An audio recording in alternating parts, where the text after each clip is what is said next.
Okay, well, it's Healthcare Unfiltered, and I have a returning guest, although I have not seen Dr. Kunz on Healthcare Unfiltered in a while because she's extremely busy. But we are very lucky and fortunate to have you, Pam, on today's podcast. Thanks for coming on Healthcare Unfiltered. It is my pleasure. Thank you for the invite. So, Pam, just a little bit about you, because I think maybe there are folks who are listening who have not had a chance to learn about you, and maybe they have not listened to prior podcast episodes. Sure. I am an associate professor of medicine and in oncology at Yale Cancer Center and Yale School of Medicine. I also serve as the division chief of GI Medical Oncology and the director for the Center of GI Cancers at Yale Cancer Center. My personal area of focus and interest is in neuroendocrine tumors, both patient care and research. And then I also have a passion for workforce diversity, equity, and inclusion. That's a lot. So and you're also a full-time mom. I'm a mom of 3 boys, almost all teenagers. So I have a 18-year-old, a 15-year-old, and a 12-year-old. So yes, busy. So how's the work-life balance going on? So I call it, I borrowed this from somebody, but I think it's sort of more accurate that it's really work-life integration. And, there are times that I'm more focused on parenting. And I'm in the sandwich generation, so I have an elderly parent that I do a lot of caregiving for. And then there's some times that I need to focus on work, and I have a really awesome supportive partner.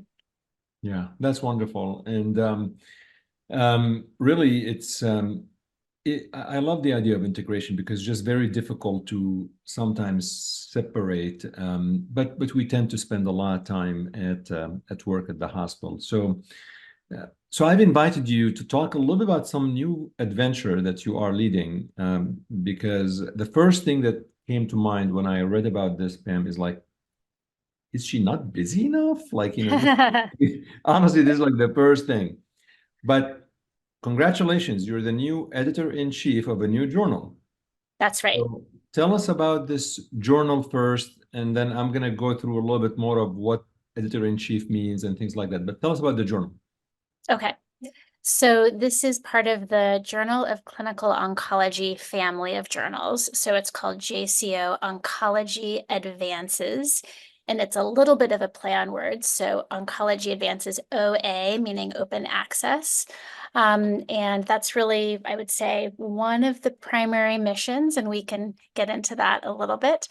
Is it okay if I talk about the goals of the journal? Okay, Of course. awesome.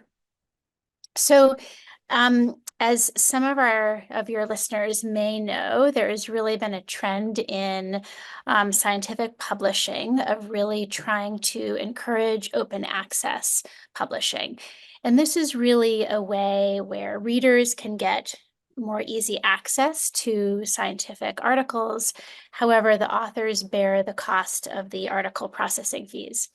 And it's sort of a balancing act of course, sometimes for the authors to bear that can be expensive, and we want to be equitable in the ways that we think about doing that. But it really delivers the science to a much larger, broader community.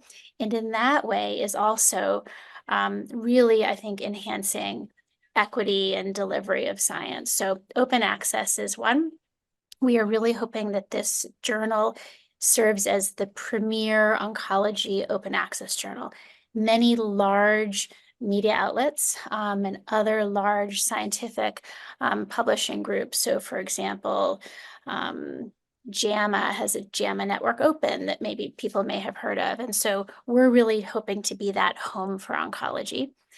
The second is we are hoping to make this really easy for authors and have a really nimble, efficient transfer process where really from the get-go, authors can indicate if they are willing to transfer their paper, should their paper not get selected for publication in JCO.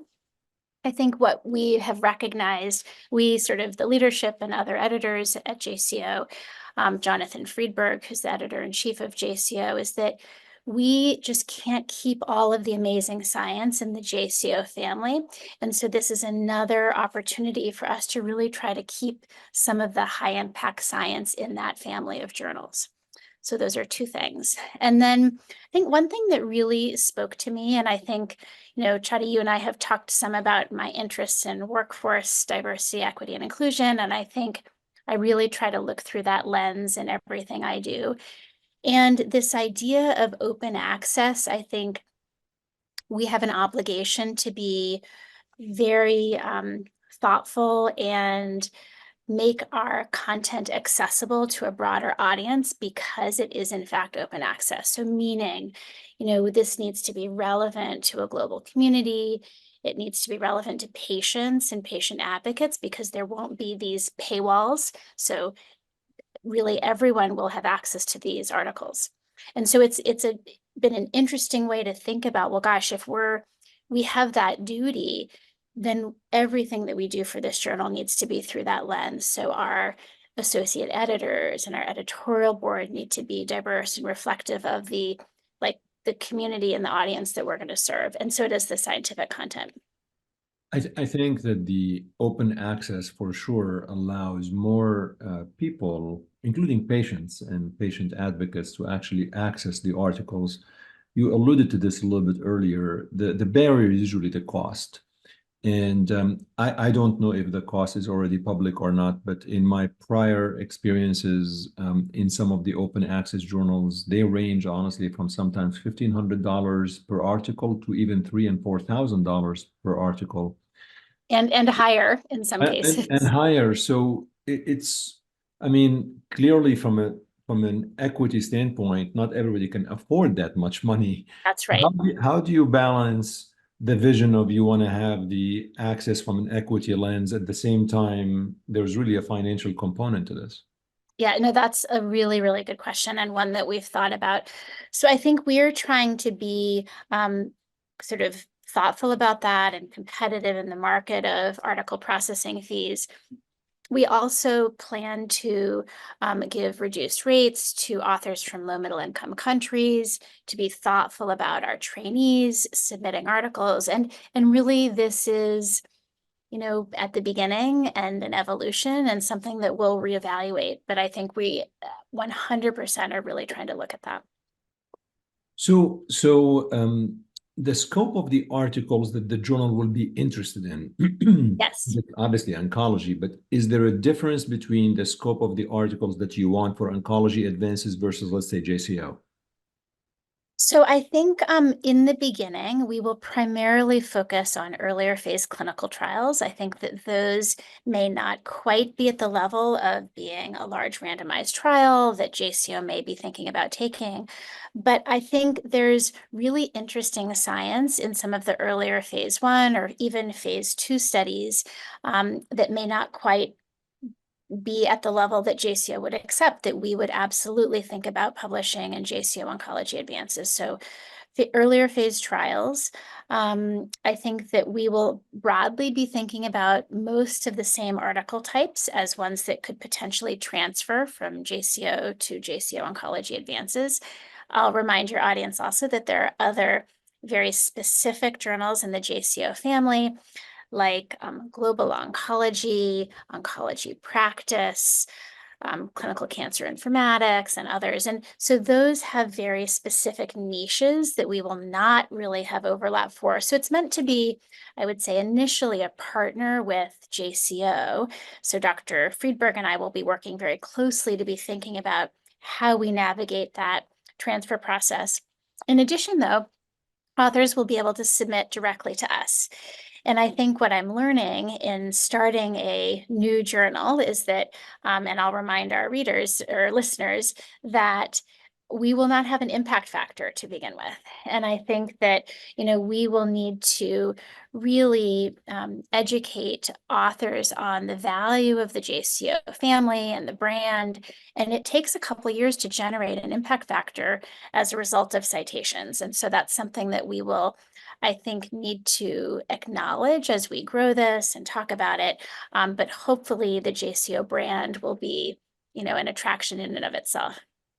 Yeah, I mean, literally, that was my next question, which is, I mean, in a new journal where you don't have the impact factor, and given the importance of impact factors in academic medicine, I wonder, I think like there's some marketing opportunity there because we all understand, I mean, people are going to gravitate into impact factors. At the same time, it's going to take you a couple of years. Is there a Yeah. time frame, by the way, to get It's impact? about 2 to 3 is what I've heard, but I think that it really, again, depends on the number of submissions and on the citations. So it's sort of a little bit of a catch-22, but a few years is what I've been told. And is there a maximum number of articles you're going to get per issue? And then how often is the journal is going to be is it published or just online? It's online only, and there will be no formal issues. So it actually will be rolling, which is another way that will allow us to be really efficient and nimble in the publishing process. And so there won't be a cap on the number of articles. Obviously, we want to be thoughtful, but that will allow us to be, I would say, pretty flexible. And one thing I didn't mention yet is that we are hoping to have a couple of like new unique article types in this, a couple of which I'm really excited about. So one is going to be a brief report. So that is not currently available in JCO. And I think this is, again, another way to capture some of the like earlier science that may not quite rise to the level of a large JCO publication, but we want to get something out early. The second, which really meets the needs of thinking about our broader audience, are going to be plain language summaries. And so imagine there is a large randomized phase 3 trial that's getting published in JCO. JCO Oncology Advances is going to publish simultaneously a plain language summary that has some graphics. It is intended for our patient and our lay community. And I'm really excited about this because I think it will really acknowledge the patient voice. Oh, I love that. This is really, really, really, really good. So basically, an important article, you kind of summarize it graphically, like in a one pager type of thing. One pager, you got it. This is great. So it's online only, and the frequency, you haven't determined the frequency. It depends how It's many. going to be rolling, so we won't formally have issues. I see. Would that affect impact factors or anything? No, it doesn't. It has not. No, impact Okay. factor is really based on citations, so it shouldn't. Okay. So, editor-in-chief, tell us, how did this come about? Did Jonathan call you? How did this happen? And how was the interview process, editor-in-chief? Yeah, no, this was one of those things I think I'd put in the column of serendipity. So it I first of all, I think that ASCO and JCO are organizations that I like think very highly of, and I usually try to say yes to almost anything that comes my way from those organizations. I was contacted by Dr. Friedberg, but I think that this was people could either self-nominate, they could be contacted. There were a number of ways to express interest in this role. I was fortunate to be considered a finalist and did have to go through a number of interviews with other leaders in kind of the JCO publishing community, both editorial managers and other editors-in-chief, members from ASCO, and the selection committee was comprised of a really diverse group from both ASCO and JCO. And I had to fill out an application, and this is all new to me. I've not done something like this before, but ultimately, at this point in my career, I really like saying yes to things where I feel like I can have an impact and make a difference. Knowing, and I wanted to get back to a point that you made earlier, that I am very busy, and so this actually required saying no to some other things that were on my plate. And I was actually asked about that when I was interviewing, and I think especially for our trainees and junior faculty who are listening, this is a really good life lesson on if you really want something and you need to make space for it, it's important to talk to mentors, leadership, which I did. I talked with my division chief and cancer center director about what things I could reasonably take off my plate. I was recently the president of the North American Neuroendocrine Tumor Society, so that had recently come off my plate. I've stepped down from being the vice chair of diversity, equity, inclusion for oncology. And those were very intentional decisions because I wanted to make space for this. Yeah. So let's go back to the interview process. What kind of questions, Okay. what kind of questions do you get asked? Just I think my listeners would love to know when you interview for an editor-in-chief position, it's not really a typical, right? I mean, it's not like a job interview for a faculty or wherever it is. So what kind of questions do they ask an editor-in-chief that is being considered? So I was asked a little bit about my experience with the editorial process and my experience with serving as a reviewer. So most recently, I had served as an editor for ASCO meeting abstracts. So that was actually my first entry into this world of kind of publishing and serving as a consultant editor and working with the various editors in chief. And it was a slightly different role. It wasn't actually one of the journals, but it was really this nice bridge between JCO and ASCO. And honestly, I think that's in part what gave me some exposure to Dr. Friedberg and some of the others and some of the JCO editorial team. I was also asked about why I was interested in this. And I think that it really went back to this idea of inclusive leadership, inclusive and collaborative leadership, and about meeting the needs of a diverse community and creating accessible scientific content. And I think what I have learned, and you and I have talked off and on for many years, and you and I spoke about my departure from Stanford and how I had personally experienced gender discrimination. And I think my sweet spot now is really this intersection of science, workforce DEI, and patient health equity, and really trying to look through this lens of equity in the science. And so I felt like this role really spoke to me because it really met a lot of those goals for me and hopefully will allow me to have impact in that way. I'm sure it will. What questions did you ask them? Like what what would you ask Jonathan or others as you're coming in? Because you also want to have this happy back and forth, right? So what kind of question did you have to your committee? Yes. So I mean, this is a blank slate. So I was really eager to hear, which is a little bit different than taking over an existing editor-in-chief role where you already have Right. associate editors and an editorial board. So I'm starting from zero. So I started this position on January 1. We are hoping to open submissions actually in the next few weeks. So stay tuned with hopefully our first submission sometimes after ASCO, probably in the early summer timeframe. And so I actually asked a lot of questions about their vision, how would they define success? So in a few years, like what would be deemed successful?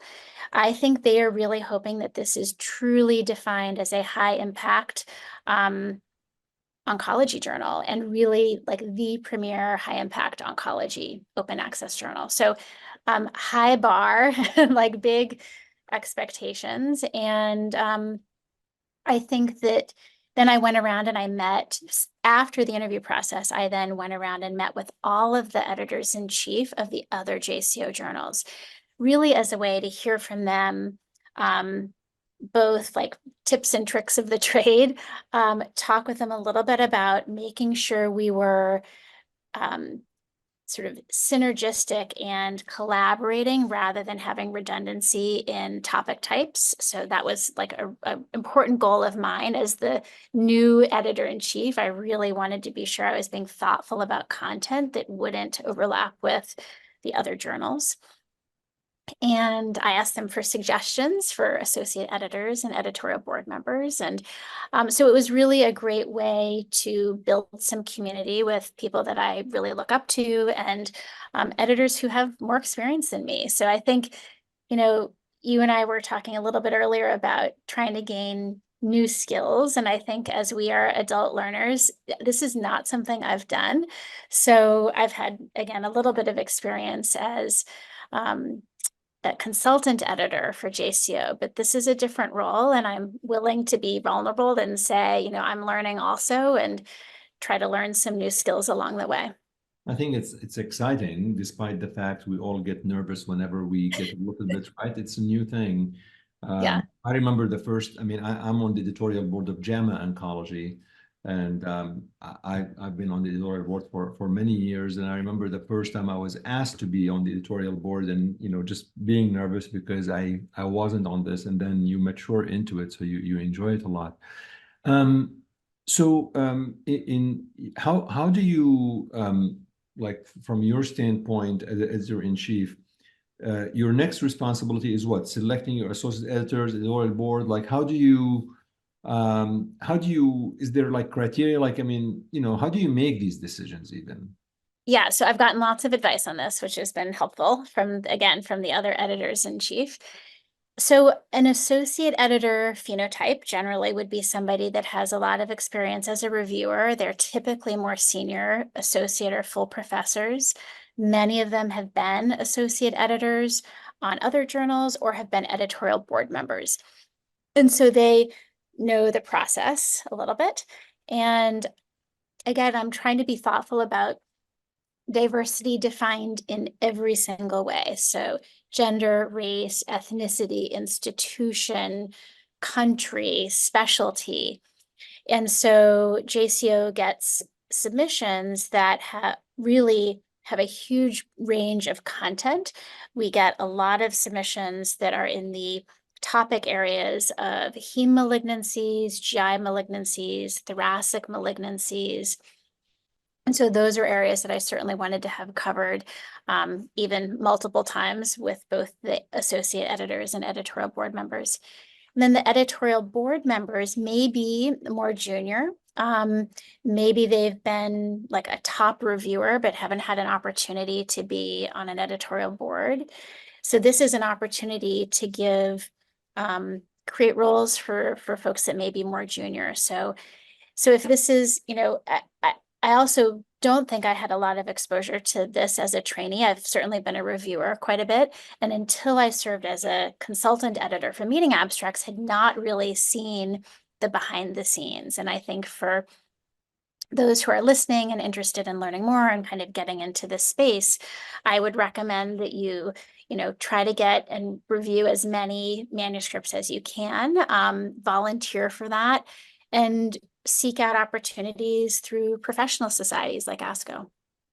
And is there a particular number of editorial board members that you are asked to select, or associate editors? They say you have to have like 10 editorial board. Like, is there a number, or do you have flexibility in that?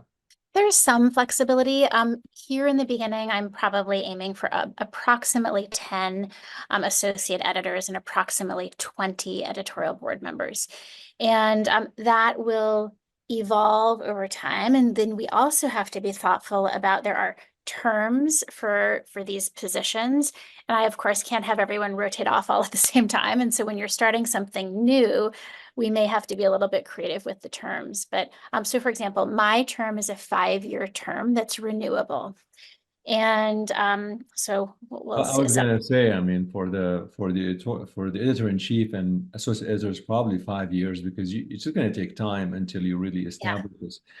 I want to pick your brains a little bit about the peer review process, which is something that you are going to face as editor-in-chief. Look, I'm guilty as charged. I say more no's than yes to peer review. I have to admit, I used to say a lot of yeses. And then I realized with time, as I was getting busier and busier, my review was not as, like, it wasn't the review I really wanted. You want to do a review, Yeah. you want to spend a couple of hours on the paper. And, we all know this is a volunteer. Nobody gets paid for their time. And, we have to juggle so many things. So I felt that unless it's an article being submitted to like a major journal, I've been seeing really no. I wanted to reflect on this. Like, what are your thoughts on the peer review process? Because you obviously do peer review as well. And do you think you're gonna have issues and struggle in finding people to peer review the articles that are submitted to your journal?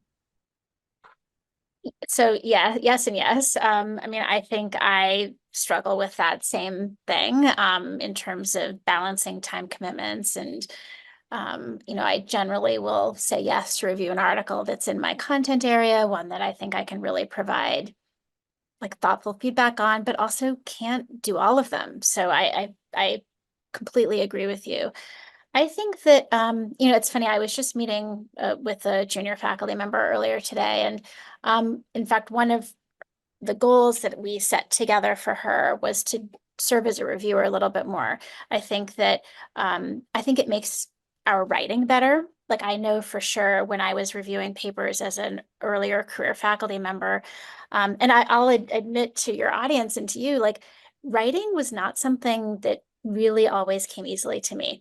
And Yeah. I think I'll give you a teaser. I'm actually gonna write an editorial for the first issue or the first like Yeah. publications that go out and really speak to this. I think that I was a STEM, girl, and I did mostly science, and I struggled more with writing. And but I have really come to love writing, both scientific writing and narrative writing. And I think that it only came with practice, and it came with reviewing a lot of manuscripts and reading other people's writing.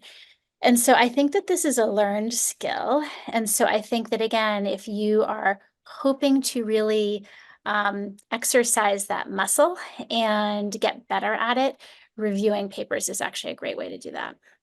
And but back to your point, like we will struggle with getting enough reviewers, and there are ways that we can overcome that by, having a great pool of reviewers and having great editorial board members and things like that. And I don't disagree. I'm a firm believer, the more you read, the better you write. I guess part of me wonders why we can't pay peer reviewers. Not a lot of money. I mean, I'm not saying you're going to pay them, but I mean, let's say just like throw a number there. Let's say you tell someone, look, peer review this article and it's, I don't know, $200. It's just a nominal fee. We acknowledge you're taking time, an Amazon gift card, whatever it is. Like I feel it's doable. Um, and potentially, I don't know, like we could be very creative. We could say, if you don't want this, we can donate this to a charity of your choosing, like Yeah. whatever. Um, Obviously, you were on the other side up until recently. So as you come in, is this something that in your capacity as editor chief, can you at least bring to the table and say, let's discuss it, let's have a conversation, or is this like a red line? I will claim that I don't know. It's a great question. And it's certainly one that I'm willing to ask. And I think, we do need to, I think, evaluate the peer review process a little bit more. I think we need to be thoughtful about demands on time. We need to look at who our reviewers are, who has time to do the reviewing. Is that equitable? Like, I think there are a Right, lot of really good right. questions we should be asking. Yeah, and I would love if you bring this, at least it's just a conversation, a discussion, whether there's an opportunity there. Um, my last couple of questions, Pam, is in the journal, as you think, like, what are the sections in the oncology advances? You talked about early phase studies and things like that, transfer. You talked about the brief report. I loved the patient piece. Will you take review articles as well? Are there other segments in the journal that you are going to take? Yeah, I mean, we're going to basically take every article type that JCO has, in addition to those new article types that I mentioned. JCO broadly is sort of taking a look at review articles and invited reviews. And so stay tuned. I can get back to you on that. I think there's definitely a home for like really important reviews on timely topics. And I don't think that will go away altogether. And in fact, Oncology Advances may be a home for that. So we shall see. And then I think because this is a brand new journal, there will be some fine tuning over the next year or two in terms of where we see some of the content headed, both in terms of types of submissions that we're getting, also in terms of those that are getting, lots of attention. So I think that that's going to evolve a little bit. We're starting from zero, so I think we're going to have to wait and see. When you went and you told some of the folks that you value and respect and in your institution or other places, some of your mentors as well, was the feedback largely positive? Did they have some kind of warning remarks? Did they give you any feedback, or how was the feedback? No, the feedback has been very supportive, and I think so. Eric Weiner is my cancer center director, and he, of course, is broadly part of ASCO's leadership still, and he was very excited. Roy Herbst is my division chief, and he has also been very supportive. I think they both gave me really wonderful advice, which was, again, that I would need to say no to things in order to make room for this. And so that was very helpful. We had some, hard conversations about some of those things that they ultimately, again, were very supportive, but I knew that I needed to be thoughtful and deliberate about that. And then, I think the enthusiasm I got from Jonathan Friedberg and the other editors-in-chiefs, I think so many of them have said that one of the most rewarding parts of their job has been their editor-in-chief role. And I know Jonathan, I think, took on his role 2 or 3 years ago. I forget. He's relatively new as the editor-in-chief of JCO. And I think has been a very thoughtful leader. And I think I certainly, take his advice. And but he was very enthusiastic, and I think his enthusiasm and the attention that he puts into his role are contagious. And I think that made me really excited. He's wonderful. I'm a big fan. Absolutely. I've known Jonathan for a long time through the lymphoma world. So you have to tell Roy he cannot say no to peer review, basically. Just like, hey, let's he needs to promise 2 papers a year at least. That's right. I had a mentor once tell me, Chadi, that you should review at least as many articles as you submit each year, which is actually not a bad calculation. Not bad. It's like almost giving back. I mean, I just think we've just gotten so much busier. I know myself, I used to honestly say yes to a lot, but with I time, agree. I slowed down. Anything you said it's coming in July, maybe the submission, something like that after ASCO? Well, the submissions portal actually should be opening very soon. We're saying kind of spring. So we're here. So yeah, stay tuned very soon. And then the first publications will hopefully be after ASCO. So we'll be doing a big push around marketing between now and ASCO. So I'm hoping my face is not on a big pillar at McCormick Place, but don't, who knows? As far I think this will help me. I like that. Actually, I don't want that. because I can say she was on the Healthcare Unfiltered podcast. Right. Anything I forgot to ask you that you think is just want to share with viewers and listeners about this that I forgot to ask you? One last thing that is less directly related to JCO Oncology Advances, but we talked a lot about trainees and learning about writing and the editorial process. So I do want to remind the listeners that there's an editorial fellowship that's offered through JCO that allows trainees to really learn the inner workings of how to be a reviewer and an editor-in-chief. And you can apply for those. I think those that they have passed this year, but there is an opportunity to apply for a fellowship to really be partnered with an editor-in-chief. And it's a really wonderful opportunity. Yeah, that's well stated. Well, congratulations. This is really, I mean, honestly, I was so happy to see this being appointed to you because I just know when I know you and I know that you put your passion into something that's going to be successful. I have no doubt that this is going to be a successful venture. It's the right person at the right spot for the right task. So Thank you. Pamela Kunz, the new first inaugural editor-in-chief of JCO Oncology Advances. Thank you for coming on Healthcare Unfiltered. Thank you for the invitation. My pleasure.